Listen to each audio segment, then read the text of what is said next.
నమస్తే అండి అందరికి. ముందుగా మీరందరూ నన్ను క్షమించండి నిన్న వీడియో పెట్టలేకపోయినందుకు. నిన్న వీడియో పెట్టకపోయినా ఇవాళ అయితే మంచి వీడియోతో మీ అందరి ముందుకైతే వచ్చేసాను. రేపు వరలక్ష్మి వ్రతం జరుపుకోబోతున్నాం కదా మనం అందరం కూడా.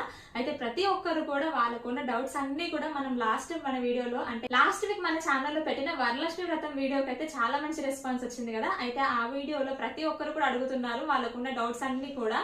ఆ డౌట్స్ అన్నిటినీ కూడా నేను ప్రత్యేకంగా ఒక వీడియో అయితే చేశాను అనమాట. మీకున్న డౌట్స్ అన్ని కూడా ఆ వీడియో మొత్తం చూస్తే మీకు క్లియర్ అయిపోతాయి.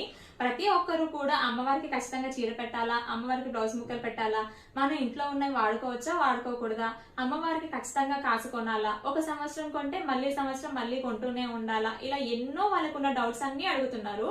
వాటన్నిటిని క్లియర్ చేస్తూ మన ఛానల్లో ఇప్పుడే ఫుల్ వీడియో అయితే అప్లోడ్ చేశాను. మీరు కూడా చూడడం అస్సలు మిస్ అవ్వకండి. ఇప్పటి వరకు మేము అసలు ఎప్పుడు కూడా వరలక్ష్మి వ్రతాన్ని జరుపుకోలేదు, మేము జరుపుకోవచ్చా జరుపుకోకూడదా అని అడుగుతున్నారు. ఖచ్చితంగా జరుపుకోవచ్చు. ఎలా జరుపుకోవాలి, ఏంటి, పాటించవలసిన నియమాలు ఏంటి, ఇవన్నీ కూడా మన ఛానల్లో ఫుల్ వీడియోలో నేను ఆల్రెడీ చెప్పాను.